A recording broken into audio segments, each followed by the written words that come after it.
সংগ্রামী সহকারী সেক্রেটারি সংগ্রামী জননেতা অধ্যাপক মাওলানা আব্দুল গফফার খান, সংগ্রামী জননেতা মাওলানা আব্দুল গফফার খান। আসসালামু আলাইকুম ওয়া রাহমাতুল্লাহি ওয়া বারাকাতুহু। আলহামদুলিল্লাহি রাব্বিল আলামিন ওয়াস সালাতু ওয়াস সালামু আলা রাসূলিল কারীম ওয়া আলা আলিহি ওয়া আসহাবিহি আজমাইন।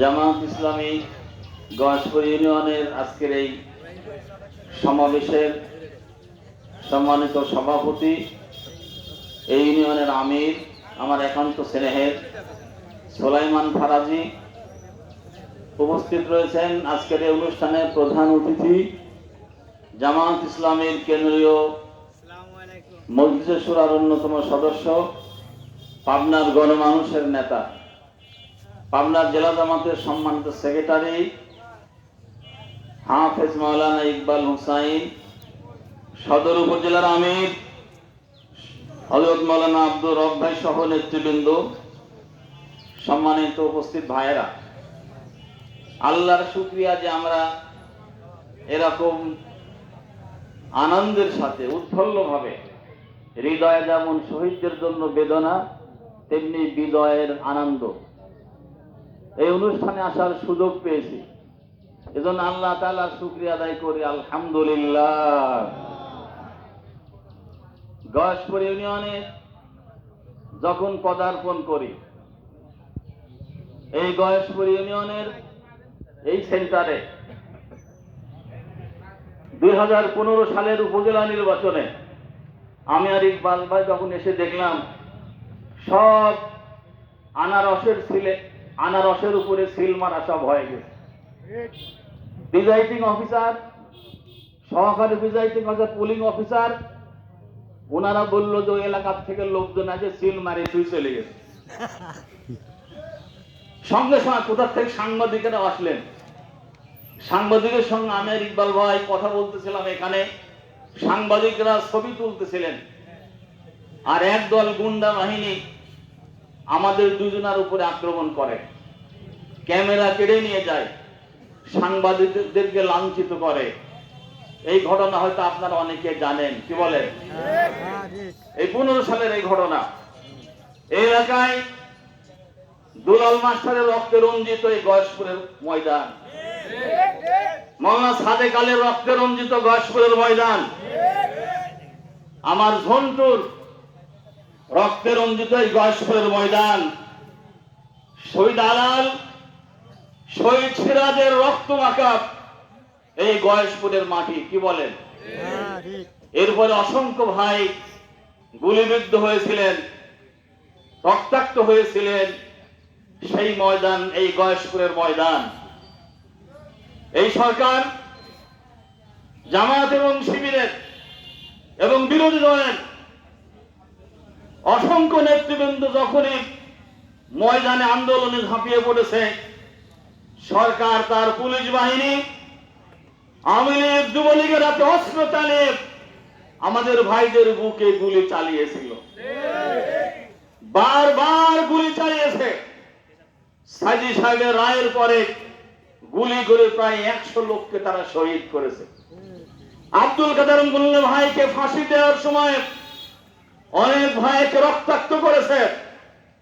2006 সালের 28 অক্টোবর ঢাকার পল্টন ময়দান সহ সারা বাংলাদেশের অনেক ভাইয়ের, প্রায় 100 খানেক ভাইকে এই আওয়ামী লীগ এবং তাদের প্রেতাত্মারা শহীদ করেছে।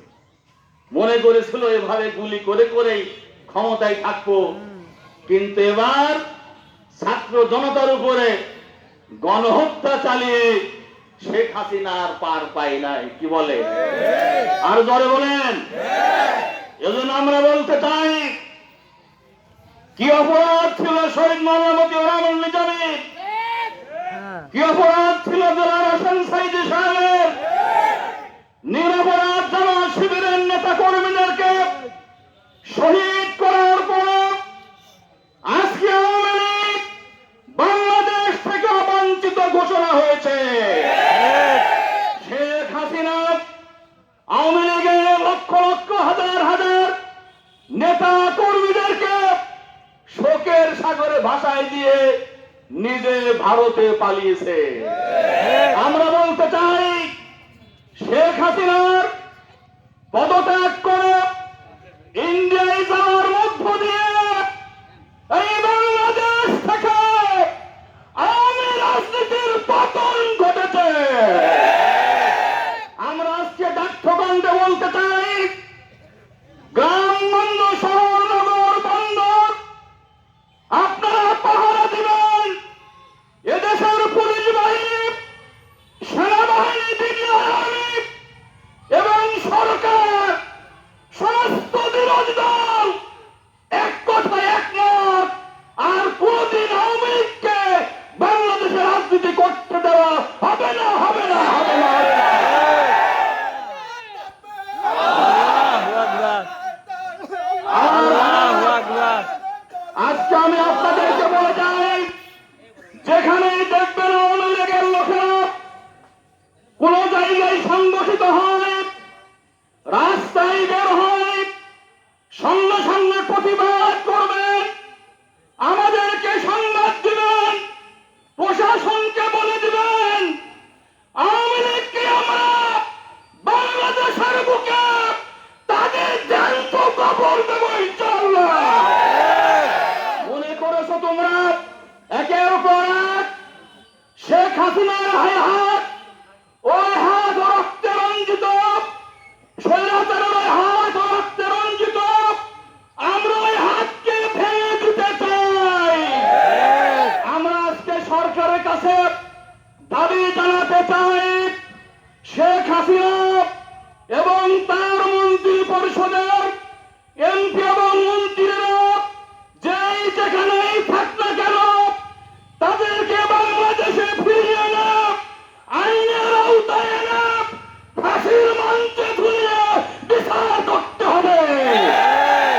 আমরা বলতে চাই, এই ছাত্র জনতার গণ অভ্যুত্থানে প্রায় 2000 ছাত্র জনতা, নারী শিশু জীবন দিয়ে প্রমাণ করেছে এই দেশে ইন্ডিয়া বলো, আওয়ামী লীগ বলো, র বলো, কারো ষড়যন্ত্র এখানে বাস্তবায়িত হবে না, হবে না, হবে না।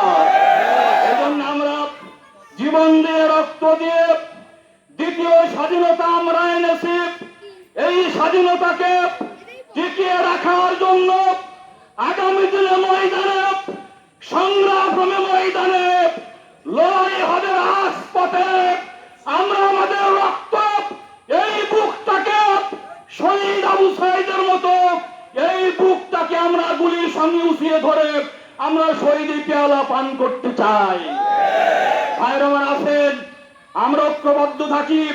জামাত ইসলামের আদর্শে কাফেলায়, শিবিরের আদর্শে কাফেলায় আপনারা যোগ দেওয়ার সাথে সাথে বিএনপি সহ প্রত্যেকটি বিরোধী দল আমরা ঐক্যবদ্ধ থেকে এই দেশকে আমরা ফ্যাসিবাদ আওয়ামী মুক্ত করতে চাই। আসেন, আগামী দিনে আমরা আন্দোলনের সংগ্রামে টিকিয়ে থাকবো। সেই সাথে যদি যখন এই সরকার নির্বাচন দিবে, ওই নির্বাচনে পাবনা সদর আসন থেকে আমরা আমাদের প্রিন্সিপাল ইকবাল হুসাইন ভাইকে আমরা বিপুল ভোটে বিজয়ী করে তার গলায় আমরা বিজয়ের মালা পরাতে চাই। এই জন্য নিজেরা সাংগঠনিক কাজ করব, জনগণের কাছে যাব, মানুষের বাড়িতে বাড়িতে গিয়ে গণভিত্তি রচনা করব। পরিশেষে আমি যারা শহীদ হয়েছেন, শহীদদের শাহাদত আল্লাহ কবুল করুন। যারা আহত হয়েছে আল্লাহ তাদের সুস্থ করে দেন। পরিবারের সকলকে আল্লাহ সবির একটা করে তৌফিক দান করুন। আর এই রক্তের দাগ শুকানোর আগেই যেন আমরা আগামী দিনে আরো বিজয়ের দ্বার চূড়ান্ত পর্যায়ে পৌঁছতে পারি। আল্লাহ আমাদের সেই তৌফিক দান করুন। আমিন। আসসালামু আলাইকুম ওয়া রাহমাতুল্লাহি ওয়া বারাকাতুহু।